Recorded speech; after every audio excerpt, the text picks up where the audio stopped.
जय हिंद दोस्तों, मैं शिवम गुप्ता स्वागत करता हूं आपका अपने परिवार रोजगार विद अंकित पर। उम्मीद करता हूं आप सभी अच्छे होंगे, बेहतरीन होंगे, जिंदाबाद होंगे, एकदम शानदार होंगे। एक बार आप सभी प्यार साथी बताएंगे आप सभी कैसे हैं।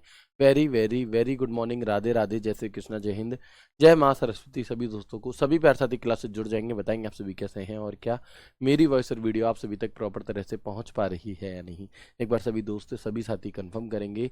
फिर शुरू करते हैं हम अपने एक शानदार, एक बेहतरीन, एक लाजवाब क्लास को, जो कि रहने वाली है आपकी MS एक्सेल का पार्ट 9 है ना, पार्ट 8 है। और आज के क्लासेस में हम जो शुरू करने वाले हैं वो हम शुरू करेंगे अपने फॉर्मूलाज को, है ना। क्योंकि आपके एग्जाम में अगर मैं BSF SCM प्रीवियस ईयर की बात करूं तो ज़्यादा फॉर्मूले नहीं पूछे गए, लेकिन MS एक्सेल से काफ़ी क्वेश्चन थे। तो MS एक्सेल का एक अहम भाग होता है क्या, फॉर्मूला। और जब एग्जामिनर चाहता है कि पेपर को थोड़ा सा टफ करना चाहे तो वो फॉर्मूलाज डालता है, क्योंकि फॉर्मूला हर बच्चा पढ़ के नहीं जाता। तो बिल्कुल हम यहाँ पर कंप्लीट सिलेबस करेंगे, एग्जामिनर पूछे ना पूछे, लेकिन हम अपनी तैयारी जो है वो पूरी तरह से मजबूत करके चलेंगे, जिससे कि कोई भी समस्या ना आने पाए, ठीक है। तो बिल्कुल उसी क्रम में आगे बढ़ते हुए हम आज की क्लास में फॉर्मूलाज को समझ रहे होंगे। प्लीज़ एक बार सभी दोस्त कंफर्म कर दें। बिल्कुल, नमस्कार, राधे राधे, ठीक है। चले, तो अब हम बात करते हैं MS एक्सेल की। और MS एक्सेल के अंदर हमने सारे सारे ग्रुप के बारे में डिस्कस कर लिया था, सारे टैब के बारे में डिस्कस कर लिया था। File tab, home tab, insert tab, page layout tab, data tab, review tab, view tab, सारे टैब हम पढ़ चुके हैं। सिर्फ एक टैब हमारा बच रहा है, जिसका नाम है आपका फॉर्मूलाज। कौन सा? एक टैब हमारा बच रहा है जिसका नाम है आपका क्या, फॉर्मूला। बिल्कुल, तो देखेंगे इस फॉर्मूला टैब के अंदर कौन कौन से ग्रुप होते हैं। तो एक तो इंसर्ट फंक्शन के नाम से ग्रुप होता है, इंसर्ट फंक्शन। एक होता है फंक्शन लाइब्रेरी के नाम से। एक होता है डिफाइन नेम के नाम से। एक होता है फॉर्मूला ऑडिटिंग के नाम से। और एक होता है कैलकुलेशन के नाम से। दिल्ली पुलिस में क्वेश्चन पूछा गया था कि बताओ वह कौन सा टैब है, बताओ वह कौन सा टैब है जिसके अंतर्गत, है ना, calculation, formula auditing, define name, function library आदि ग्रुप मौजूद होते हैं। तो आप क्या कहेंगे? तो भैया ये हमारे फॉर्मूला टैब के अंदर होते हैं। अच्छा बताओ, फॉर्मूला टैब को ओपन करने की शॉर्टकट की मैंने आपको क्या बताई थी? फॉर्मूला टैब की शॉर्टकट की मैंने आपको क्या बताई थी, बताएंगे? बहुत अच्छी क्लास है, बहुत इंटरेस्टिंग रहने वाली है। बताएं सर। CGL के लिए भी, यदि हाँ, अगर आप लोगों ने CGL Tier 1 या Tier 2, Tier 1 और CHSL Tier 1 दिया है और आपके वो क्वालिफाई हैं और आप Tier 2 की तैयारी कर रहे हैं, तो कंप्यूटर आपको अलग से नहीं पढ़ना पड़ेगा। जो भी आपने यहाँ पढ़ा है इतना इनफ है, ठीक है।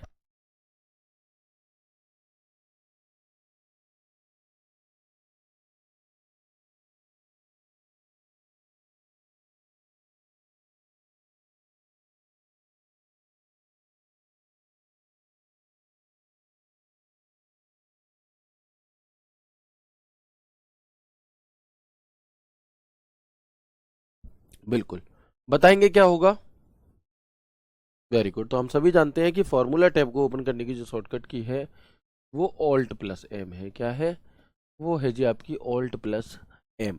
अच्छा, ये Alt+M MS वर्ड में किस लिए थी ये भी बता दो।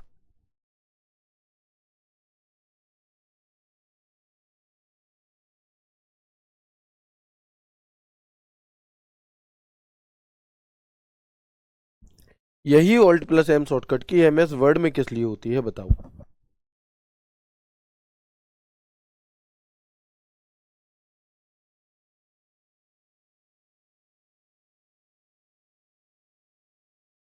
Very good. तो हम क्या कहेंगे, यही MS एक्सेल जो है आपका, यही Alt+M शॉर्टकट की, यही Alt+M शॉर्टकट की हमारी होती है किसके लिए?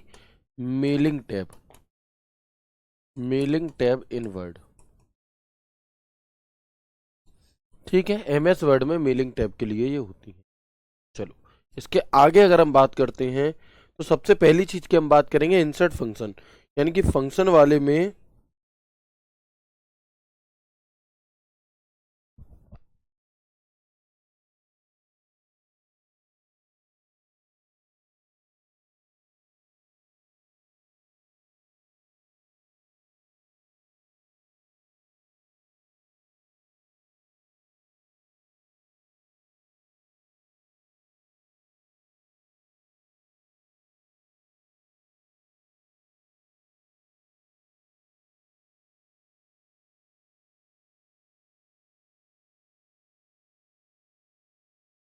चलिए, है ना, सॉरी, है ना, 1 मिनट के लिए अंकित सर का कॉल आया था, इसलिए थोड़ी सी क्लास रुक रही थी बार बार। अब आप देखेंगे हमने यहाँ पर फॉर्मूला टैब के अंदर बात की किसकी, इंसर्ट फंक्शन की। इंसर्ट फंक्शन का क्या होता है कि यहाँ पर आपको जो भी फॉर्मूला लगाना है आप यहाँ इसके माध्यम से लगा सकते हैं। यहाँ पर आपको पूरी लिस्ट दी रहती है ना, यहाँ पर आपको एक पूरी लिस्ट दी रहती है, इसलिए ठीक है। आगे बढ़ते हैं, अब हम यहाँ पर बात करेंगे फॉर्मूला लाइब्रेरी की, क्योंकि एक आपसे ऐसे एक क्वेश्चन पूछा गया। देखो, एक चीज हमेशा याद रखना, अगर एग्जामिनर चाहेगा आप आंसर दे पाओ, आप आंसर उस सवाल का तभी दे पाओगे।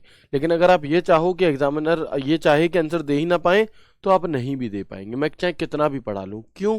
क्योंकि चीजें ही इतनी ज्यादा हैं। अगर मैं आपको भी प्रैक्टिकली होकर दिखाऊं चीजों को, तो एग्जामिनर ने देखना क्वेश्चन कैसे पूछा आपसे। हम फॉर्मूला टैब पे गए, दिखाई दे रहा है आपको। अब इनके अंदर क्या लिस्ट दी गई है, देखो ये फंक्शंस की लिस्ट दी गई है ना, इस तरह से बहुत लंबी लंबी लिस्टें हैं, बहुत सारे फंक्शंस हैं, 500,000 प्लस फंक्शंस हैं, ठीक है। आपसे क्वेश्चन पूछता है बताओ दिए गए 4 ऑप्शन में से कौन सा नहीं होगा, कौन सा एमएस एक्सेल में होता है, कौन सा नहीं होता। तो इतने याद कर पाना ही संभव नहीं है ना, इतने याद कर पाना संभव नहीं है। हालांकि इतने कठिन पूछता नहीं है, लेकिन अगर इक्का दुक्का पूछ लेता है तो फिर हम उसे ऑप्शन के जरिए क्या है, एलिमिनेट कर रहे होंगे। फॉर्मूला टैब के अंदर कौन कौन से ऑप्शन होते हैं? ऑटो सम मैं आपको बता चुका हूं। रिसेंटली यूज्ड यानी कि वे फॉर्मूला जिन्हें आपने अभी अभी कुछ ही देर पहले रिसेंटली यूज किया है। फाइनेंशियल होता है एक। लॉजिकल यानी कि फाइनेंस से संबंधित फॉर्मूलाज होते हैं। लॉजिकल फॉर्मूला होते हैं। टेक्स्ट से संबंधित फॉर्मूला होते हैं। डेट एंड टाइम से संबंधित फॉर्मूला होते हैं। Lookup and references related formula होते हैं। मैथ एंड ट्रिगोनोमेट्री संबंधित होते हैं। और मोर फंक्शन, मोर फंक्शन में आप देख पाओगे कि statistical engineering, cube, information, compatibility, web, इनसे संबंधित फॉर्मूला यहां पर होते हैं किसमें, एमएस एक्सेल में। ठीक है, चलिए क्लियर है। अब क्वेश्चन पूछा जाता है कि बताओ लेफ्ट फॉर्मूला कौन से ग्रुप का है। एमएस एक्सेल में जो लेफ्ट फॉर्मूला है वो कौन सी फॉर्मूले किस किस कैटेगरी के अंदर आएगा, इस तरह से आपसे क्वेश्चन पूछता है। तो आप देखेंगे ऑटो सम के अंदर सम, एवरेज, काउंट, नंबर, मैक्स और मिन वाले फॉर्मूला आते हैं। रिसेंटली यूज यानी कि हाल ही में यूज किए गए फॉर्मूला। फाइनेंशियल यानी कि प्राइस, रेट और रिसीव। अगर आपसे पूछे बताओ प्राइस का जो फॉर्मूला है वो कहाँ मिलेगा हमें, तो वो फाइनेंशियल के अंदर मिलेगा। ठीक है। लॉजिकल फॉर्मूला कौन से होते हैं? If error, false, true and not switch. अगर मैं आपसे कहूं true and false formula MS Excel के किस कैटेगरी में के फॉर्मूलाज की किस कैटेगरी से संबंधित है, तो आप कहेंगे कि वो हमारा यहाँ पर लॉजिकल से संबंधित है। टेक्स्ट से संबंधित फॉर्मूला कौन से हैं?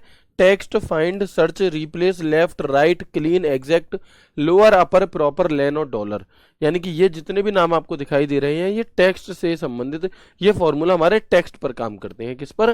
टेक्स्ट पर काम करते हैं। ठीक है।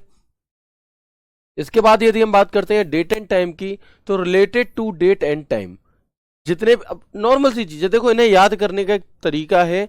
अगर आप डायरेक्टली याद करोगे तो नहीं होंगे, लेकिन सोचो अगर डेट एंड टाइम है, अब डेट लिखा है तो किससे रिलेटेड होगा? डेट एंड टाइम से। Day, days, month, minute, second, now, time value, today, ये जितने भी फॉर्मूला हैं हमारे किस रिलेटेड हैं? टाइम, डेट एंड टाइम वाली कैटेगरी से। Row, column, match, hyperlink, H lookup, V lookup, index, ये हमारे एल लुकअप रेफरेंसेस से हैं। और मैथ एंड ट्रिगो से रिलेटेड है even, odd, ABS, fact, mod, power, product, round, round up, round down, sqrt, sign, cos, tan, cot, quotient, sum, sum if, sum sub product, sum square, roman, rand, ये सभी formula हमारे maths and trigo से संबंधित हैं। आप कहेंगे sir याद कैसे हों? ये सारे फॉर्मूले में पढ़ने हैं, लगभग 50 फॉर्मूले मैं आपको करवाऊंगा। तो ये जितने भी नाम मैंने अभी लिए हैं ना, मैक्सिमम नाम वहां पर कवर हो जाएंगे और फिर आपको चीजें समझ में आएंगी। ठीक है, चलो मोर फंक्शन में ये आपके ग्रुप मौजूद होते हैं, क्योंकि क्वेश्चन पूछता है बताओ दिए गए 4 ऑप्शन में से, बताओ दिए गए 4 ऑप्शन में से कौन सा हमारा मौजूद नहीं होता। किसमें? बताएं दिए गए 4 ऑप्शन में से कौन सा फंक्शन इसमें मौजूद नहीं होता फॉर्मूला टैब में। तो ये आपके मौजूद होते हैं, ऐसे याद रखना है बस। ठीक है। अब कुछ सीधे सीधे फैक्ट हैं जो बिल्कुल फ्री के नंबर की तरह आपको मिलेंगे। है ना। कुछ सीधे सीधे फ्रैक्शन जो फ्री के नंबर की तरह मिलेंगे। एक्सेल में तो 500 1000 बहुत सारे फॉर्मूला है, लेकिन मैं आपको स्पेशली वो 40-50 फॉर्मूले कराऊंगा जो आपसे बार बार पूछे जाते हैं। ठीक है,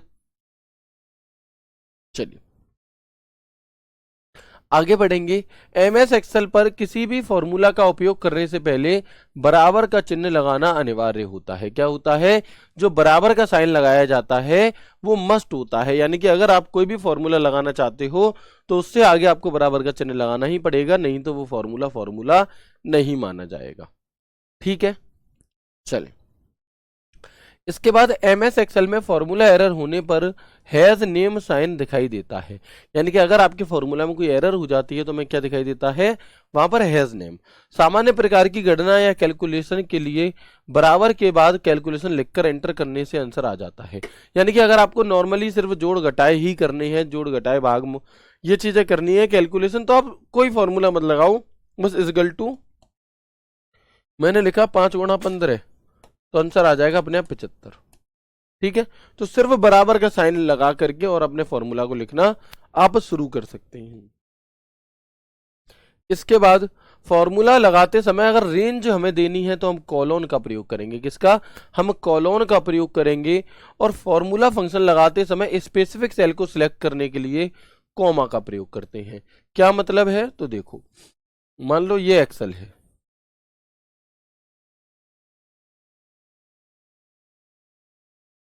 मानो ये एक्सेल है, ठीक है। तो अब हम यहां पर देखेंगे एक्सेल में, मान लो यहां पर कुछ नंबर लिखे मैंने,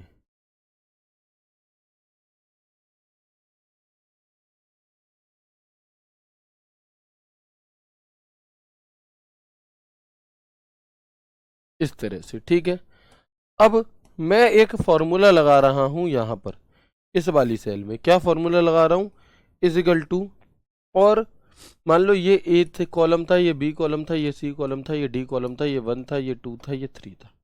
ठीक है, ये 1 2 3 है आपका। ओके, अब हम यहां पर देखेंगे ए बी सी डी 1 2 3। ठीक है, अब मान लो अगर मुझे स्पेसिफिक सेलों को क्या है टोटल करना है, कुछ स्पेसिफिक सेल का टोटल करना है, मान लो एक इनका करना है, एक इसका करना है, एक इसका करना है, तो हम फॉर्मूला में क्या टाइप करेंगे? Equal to A1। अब क्योंकि स्पेसिफिक है, comma C2, sorry A1 plus C2 plus D3, और इसका जो आंसर है वो क्या आ जाएगा आपका? 19 और 15 34, इस तरह से। तो अब जब हमने कॉमा लगाया है ना, जब हमने कॉमा लगाया तो क्या हुआ आपका? स्पेसिफिक स्पेसिफिक सेलों को इसने क्या किया? आपका जोड़ा। ठीक है, ओके। इसके बाद अगर हम बात करते हैं, अगर मैं रेंज देता, अगर मैं फॉर्मूला लगाता is equal to A1 colon D या B2, मान लो B2,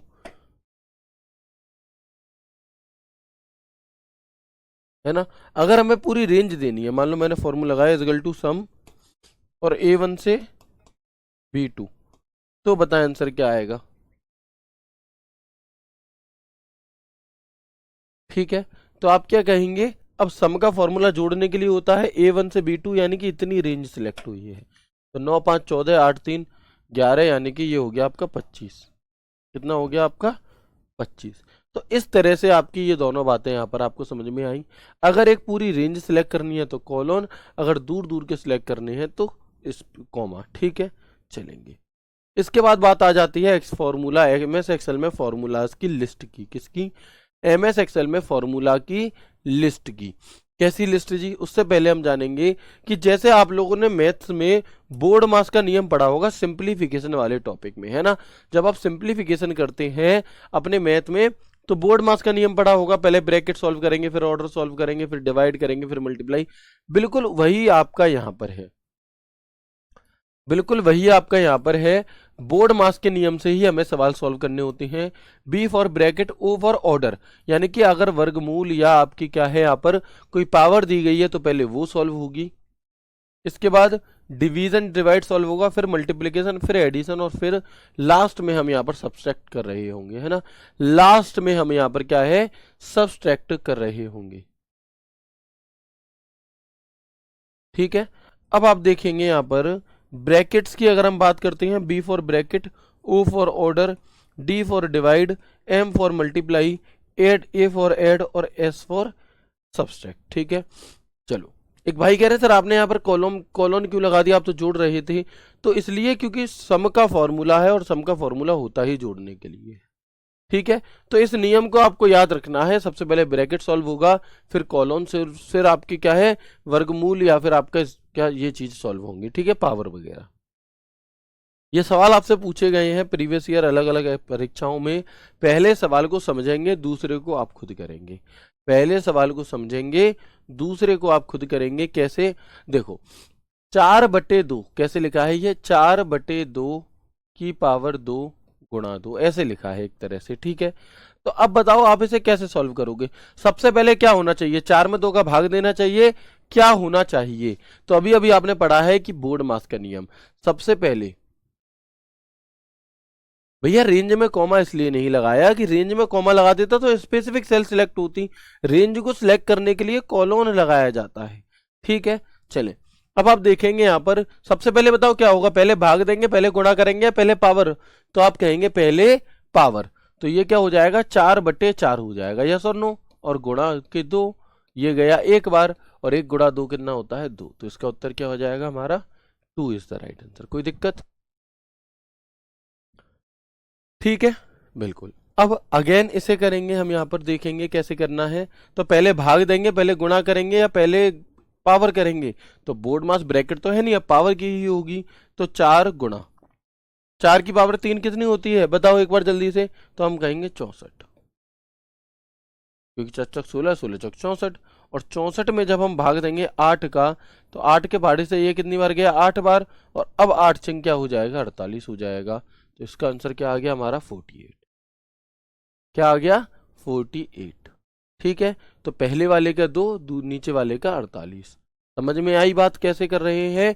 पहले पावर को सॉल्व करेंगे और उसके बाद में हम यहाँ पर आ रहे होंगे गुणा वगैरह पे। ठीक है, गुणा भाग बाकी सब बाद की चीजें।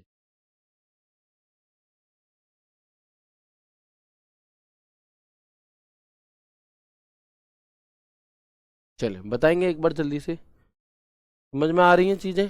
अगला देखो, अब इससे कैसे सॉल्व करोगे। इसमें तो 2-3 बार भाग दे दिया गया है। तो अगर 2-3 बार भाग दे दिया जाए तो आपको कैसे करना है समझना। एक एक करके भाग दो। सबसे पहले 512 में 8 का भाग दो, कितनी बार जाएगा आप कहेंगे 64 बार। अब इस 64 में फिर से 8 का भाग दो, कितनी बार जाएगा 8 बार। अब इस 8 में 4 का भाग दो, कितनी बार जाएगा 2 बार। और 2 और 36 को जोड़ दो यानी कि 38। क्या हो जाएगा, अब आंसर आएगा हमारा 38, क्योंकि 2 और 36 को हमने क्या किया जोड़ दिया। ठीक है, समझ नहीं आया, हाँ ये भी आएगा बिल्कुल, पेपर में पूछा जाता है। चलो ठीक है, दोबारा देख लो भैया क्या चीज समझ में नहीं आई आपको, देखेंगे। अभी आपको ये बात समझ में आ गई कि नहीं आ गई। अगर हमें ब्रैकेट दिखाएगा तो पहले ब्रैकेट सॉल्व करेंगे, फिर ऑर्डर यानी कि वर्गमूल या पावर सॉल्व करेंगे, फिर डिवीजन, फिर मल्टीप्लिकेशन, फिर एडिशन और फिर सब्सट्रैक्शन। ठीक है, इसके बाद हमने देखा कि हमें ये दिया गया है। अब बताओ मैंने अभी क्या बताया था, पहले भाग देंगे पावर सॉल्व करेंगे। तो पहले पावर सॉल्व करेंगे, तो दो ये वाला जो साइन होता है पावर का होता है, इस दो, दो का मतलब है 2 की पावर 2। ठीक है, तो अब हम यहाँ पर देखेंगे सबसे पहले 2 की पावर 2 करी 4 हो गई। अब गुणा पहले करेंगे, भाग तो भाग, तो 4/4 करेंगे तो एक बार जाएगा, और 1 गुणा 2 करेंगे तो 2 बार आ गया। ठीक है, अगला समझो। अगला देखेंगे, अब यहां पर भी पहले पावर सॉल्व करेंगे तो 4 की पावर 3 कितनी होती है आपकी 64 होती है। 64/8 करेंगे, यहाँ गुणा 6 करेंगे, पहले क्या देंगे भाग। तो 8 के भाड़े से 64 जाएगा 8 बार, 8 48 हो गया। ठीक है, और अगला देख लो। सबसे पहले हम 512 में 8 का भाग देंगे, कितनी बार जाएगा 64 बार जाएगा। ठीक है, क्योंकि 8×48, 8×32, 480 और 32 होते हैं 512। ठीक है, तो सबसे पहले हम 512 में 8 का भाग देंगे 64 बार। अब इस 8 का भाग इस 64 में देंगे तो 8 बार, फिर इस 4 का भाग इस 8 में देंगे तो 2 बार। 2 बार आ गया, यहाँ पर वैल्यू निकल कर आई 2 इतने पोर्शन की, और 2 + 36 कितने होते हैं 38 होते हैं। ठीक है, आ गया समझ में। अब भैया मैंने रिपीट भी कर दिया है, मैंने रिपीट भी कर दी हैं चीजें, दोबारा देख लो। अब इस फॉर्मूले का आंसर मुझे आप लोगों से चाहिए, बताओ इसका जो आंसर है वो मुझे आप लोगों से चाहिए, बताएंगे क्या होगा आंसर।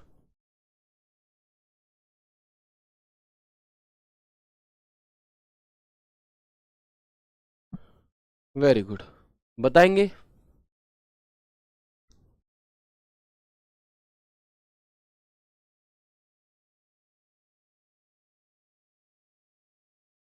वेरी गुड, सॉल्व करके मुझे तीनों का आंसर बताने की कोशिश करो। चलो,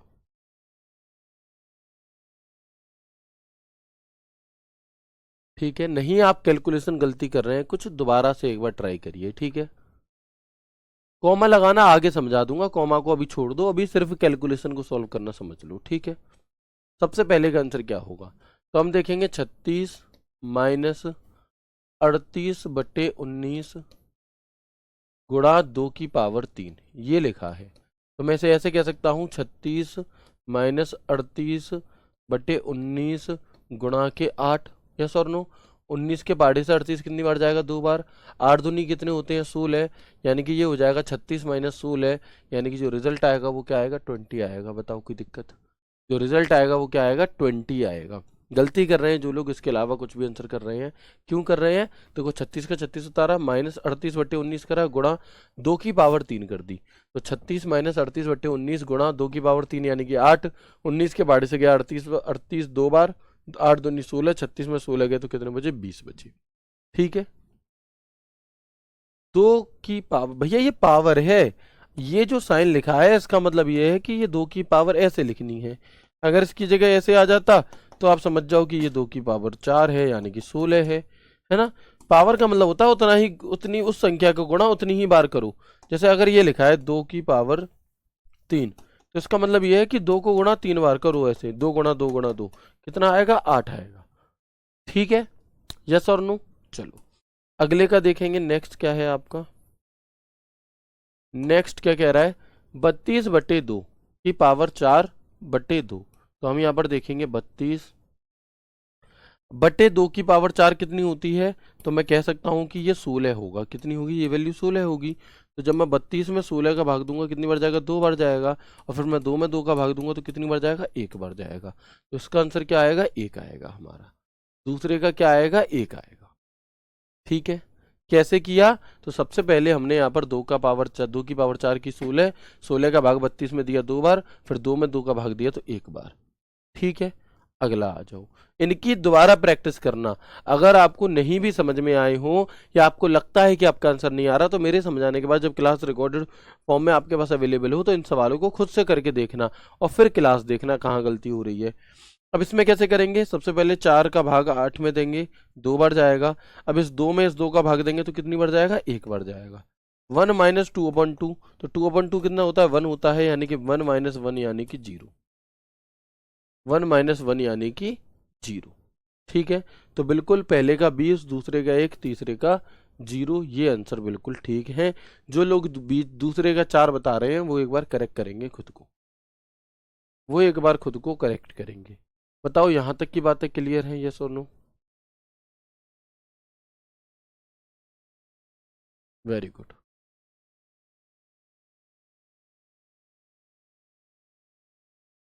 आ गया समझ में अच्छे से? वेरी गुड, जल्दी से एक बार मुझे कंफर्म करेंगे।